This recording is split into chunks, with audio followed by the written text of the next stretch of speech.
I want to be forever young. Do you really want to live forever? One life, forever, one love, and ever. one soul.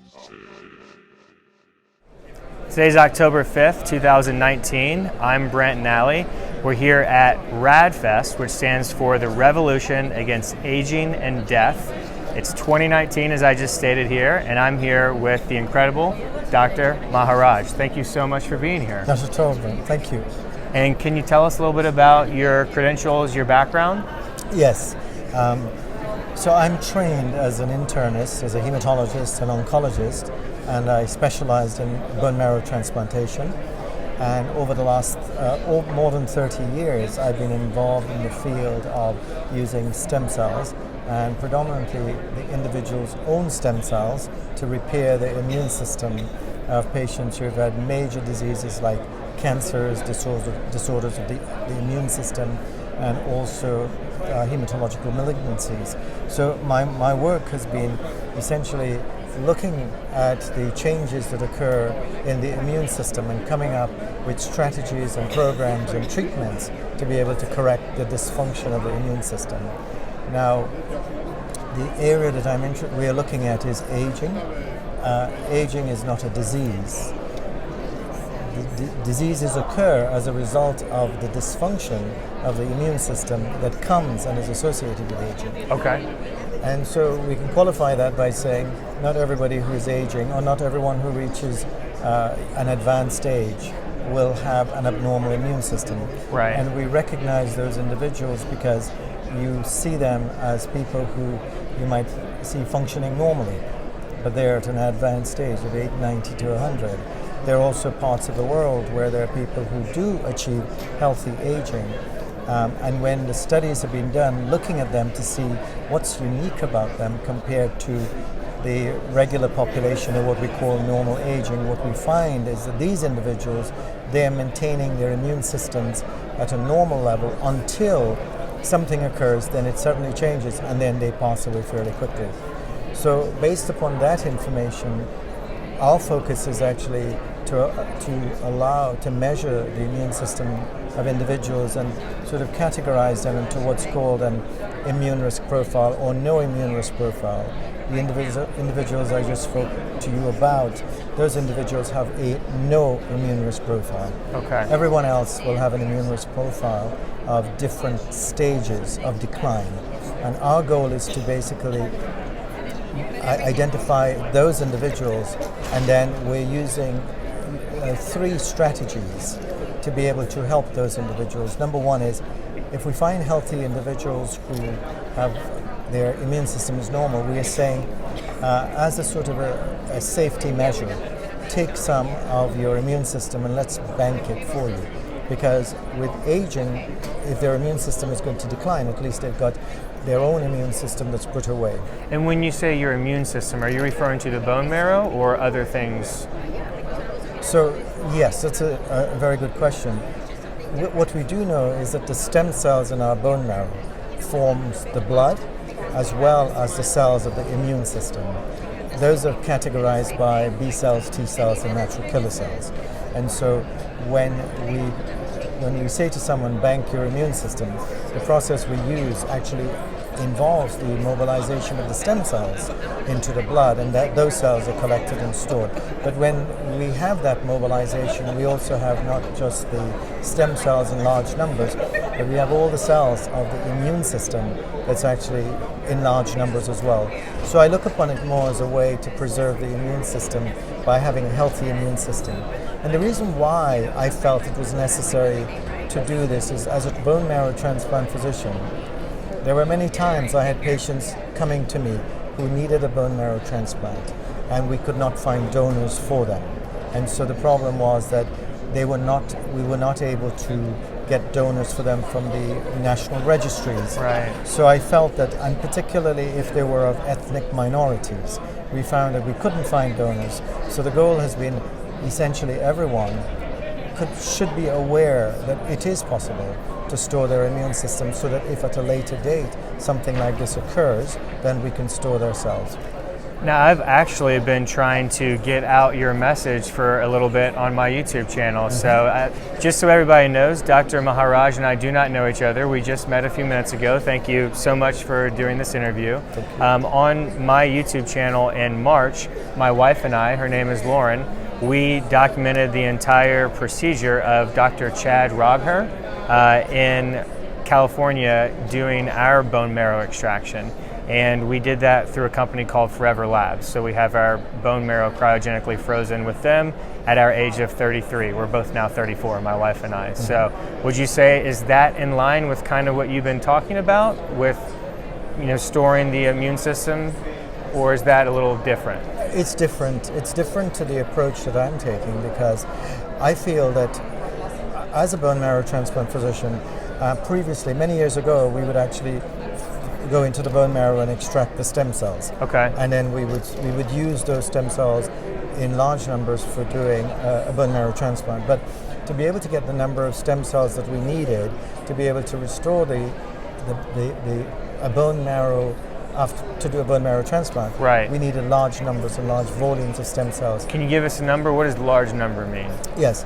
To do a safe transplant, we need a minimum of 200 million stem cells. And when you say stem cells, you're referring to MSCs or other types of stem cells? No, what we're referring to are hemopoietic stem cells, okay, predominantly. There are many different types of stem cells in right, the bone marrow, but the hemopoietic stem cells are the ones which basically forms the immune system and the blood. Okay. So we want to focus on that, because if that is the approved indication that we have in the United States. Approved by the FDA? By the FDA, correct. Okay. So I feel that if you're going to store bone marrow, then you want to store a full harvest, but it's a very painful procedure. And so as a transplant physician, we evolved to be able to come up with a different way to be able to My get wife enough and I stem went through a cells. little bit of pain. It was all documented on our channel, the whole procedure, and there was, they numbed us, and my wife didn't experience as much pain as I did, so I kind of felt like a little wuss compared to my wife. But there was a point there when he started, actually extracting the bone marrow blood, where I was like, yes. Ooh. But it went away. But it was, I did it because I thought it was important, Yes. but it was a little painful. Yes, no, I agree with you. It can, in my experience of doing, hundreds and lots of bone marrow harvests, because we would do these in the operating room. And when we did a harvest for a patient to have a bone marrow transplant, because of the pain of the procedure and because of the amount of bone marrow we needed to extract, or the volume, we did it under general anesthetic. Right. And that's normally the way bone marrow is harvested to do transplants. The method that we're using now, which is the mobilization of the stem cells, to be able to collect enough stem cells that if we needed to do a transplant at a later date, is called is peripheral blood stem cell mobilization. And that is a procedure which is an accepted procedure by all transplant centers and transplant physicians. And every year... All across the world, or like yes, FDA, US? No, all across the world. Okay, thanks for clarifying. And that process allows us to be able to get large numbers of stem cells that we can effectively use for a transplant. It does not involve going into the bone marrow. And also every year about 20,000 healthy individuals will go through that process to be able to take their stem cells and give it to someone else. Okay. Now I'm saying that that's a very good, it's a very worthwhile and altruistic way of doing it. However, the reason why I offer individuals to bank their own stem cells is, as I've said before, I've been clinically in situations where we cannot find donors to be able to do transplants for individuals, and that's the reason why I felt that we should set up a program where we can offer individuals to bank their own stem cells for their cells. I'm not saying don't donate to others, I'm saying also consider doing it for yourself, for each right. individual to have their own cells.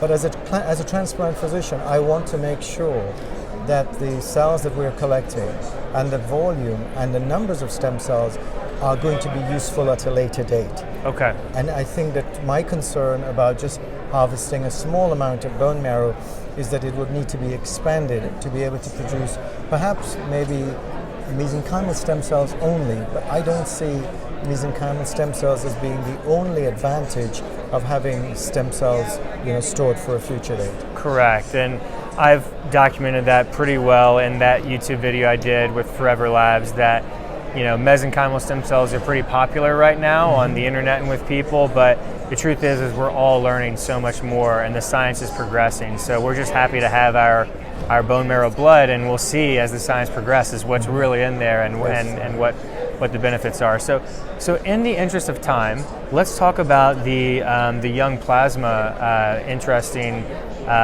therapies that you guys are doing and the innovation, because that's very fascinating. And if you don't mind, the camera wants to see you a little bit there. I'm enjoying you chatting with me. So can we chat a little bit about the innovation there with the young plasma? Yes. So just to let you know, it's a clinical trial. Okay. It's a clinical trial which we submitted the protocol to the FDA to obtain an investigational new drug application. Which the process that followed was after we got that IND, we had to submit it to an institutional review board to be able to obtain approval before we could enroll any patients in the study. Okay. The study is basically now enrolling patients, enrolling subjects. And there are two types of subjects we're enrolling. Young donors between the ages of 18 and 35. And then I'm still young, I'm 34. Yes, all right. So you could be a candidate as a potential donor. Right. We're also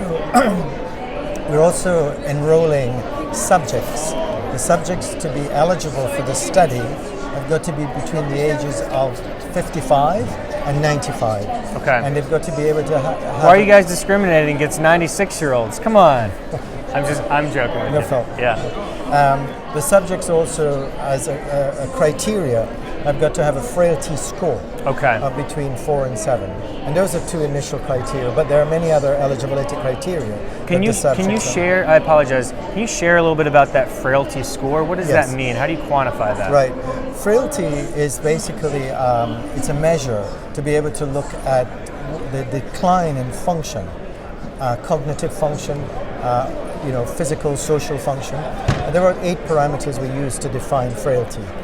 There are many indices that have been developed, but the one that we chose, which is called the Yale Precipitating Index. Is that like the university, Yale? Or yes, correct. And this is one that has been validated, and one of our scientific advisory board members, who's advising us in the study, was Arnold Mitnitsky at Dalhousie University, and they were the ones who actually published the most to be able to show, based upon thousands and thousands of individuals, that this index was validated. So we're using the score as well as the index to be able to measure whether an individual needs to be in the study or, satisfies the eligibility criteria to be in the study. Okay, so that's incredible. And then I've been speaking with some of your colleagues here at the Maharaj booth, and it looks like you guys are also maybe in some discussions or partnerships with Bill Falloon and the incredible biomarkers that they're at this booth right here, because they're kind of on the forefront of understanding all these different biomarkers as well too as we age. Is there any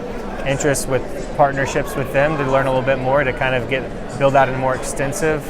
Well, I think that our study is completely different to what Bill Falloon is doing. Right, but just in the frailty space there, because they seem to be gathering even more extensive data.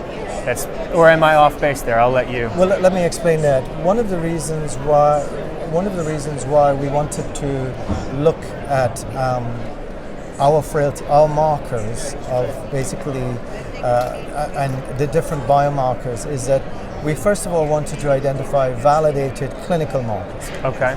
The frailty index is one of those. The second one is the mini-mental score examination, which is an MMSC, and the third is the quality of life.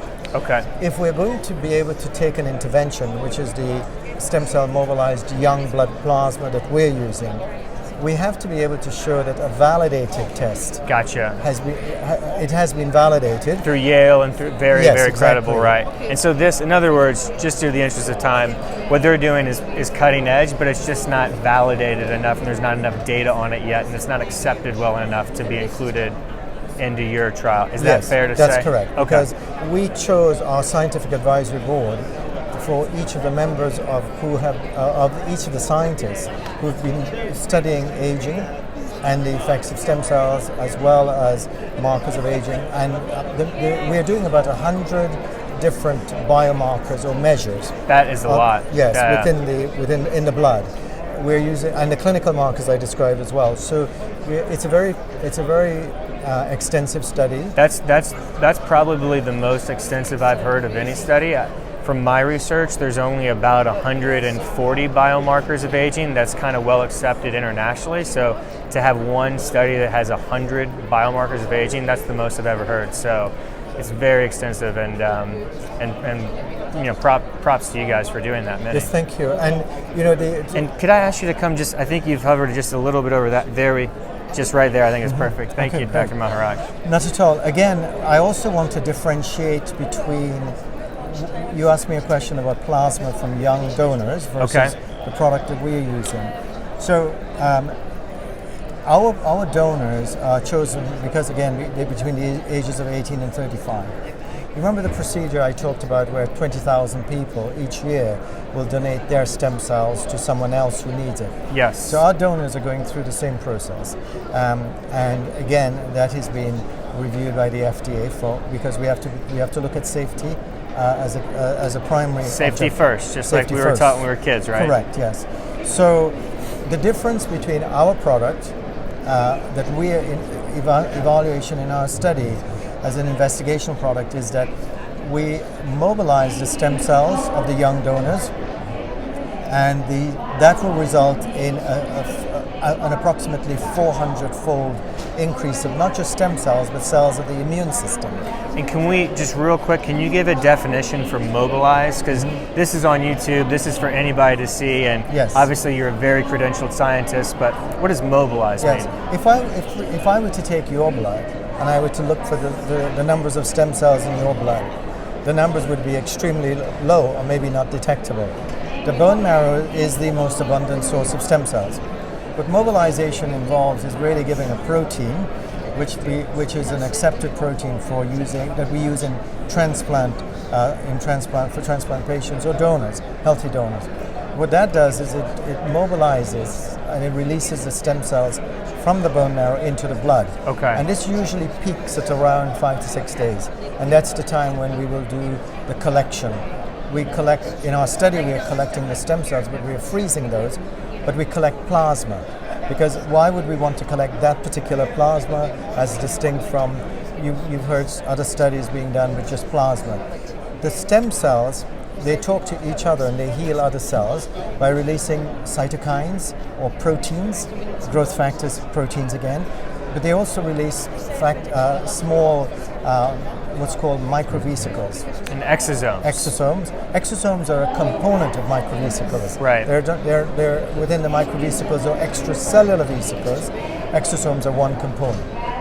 And we talk a lot about exosomes on my YouTube channel. There's 2 exosomes companies here, which I hope to interview them as well. But yes. Sorry, continue, please. So again, what we are looking at is a whole product rather than, traditional drug approach has been saying, well, let's take one drug or one protein and let's see if we can get a result from that. The problem we are looking at, which is aging of the immune system or immune senescence, requires really the ability to, first of all, use an approach which says, let's look at everything that's in the plasma that comes from the stem cells plus the plasma itself. And let's look to see, first of all, is it safe? And then secondly, can we see outcomes, improvements in outcomes of these clinical markers like the frailty index, validated, as well as the markers of the blood, validated blood markers that have been associated with aging and diseases. Okay, that's fantastic. So I want to definitely touch upon 2 more areas here. One is investment. Are you guys currently accepting investors? And then the second area is, where are we in this process? When did you, from a date, what date did you start with this clinical trial process? Do we have any results that you guys can openly share yet? And then how long is the trial? Is this trial indefinite, or is there an end date? Can you share some details there? Yes, sure. So the subjects who are going into the study are not being charged for being in the study. what we're doing is our foundation, which is Stem Cell Cancer and Regenerative Medicine Research Inc., has committed to raising $10 million to be able to fund this study. And so what we're doing is asking anyone who is interested in helping us to get this research done. This is where you come in. He's asking you for money to help if you sound interested. So we are asking for donations to our foundation, and our foundation, the website is there. So anyone who's interested. There'll be a link in the description below. I'm not sure if the camera it might be cutting it off. There will be a link in the description below. Check the description. And the other questions you asked me about is how long is this study? The study goes on for 2 years. In the first year, the subjects will receive monthly infusions of the stem cell mobilized young blood plasma, and in the second year we then will monitor the patients to look for again safety, as well as to look at any of the markers. As a secondary issue, are we seeing improvements? It is too early. The study started in January of 2019. We have been enrolling young donors, and also we're beginning to enroll subjects as well. It's very early to be able to give any information about outcomes at this point. So when you say it started, you already have been doing the transfusions in January of 2019? Yes, we have. So then I'm to assume that the study will conclude in January of 2021? That is the goal. Okay. However, what is delaying us from being able to do that is that we have received some funding, but we don't have all the funding. So you don't have the full 10 million? That's correct. And what's going to limit us is we have many people who are interested in the study. In fact, if you look at this conference, just by walking around, there's about 1,000 attendees here at RAADFest, just so everybody knows. Of people who could be eligible for the study. So I think that the numbers of people who would like to get into the study, we won't be short of that. But I think what will limit us is the funding to be able to be able to move it along as quickly as we would like to. Okay. That's very helpful. Dr. Maharaj has to eat food. It is probably around 11:30 right now, and it's time for lunch, so we do not want to hold up Dr. Maharaj.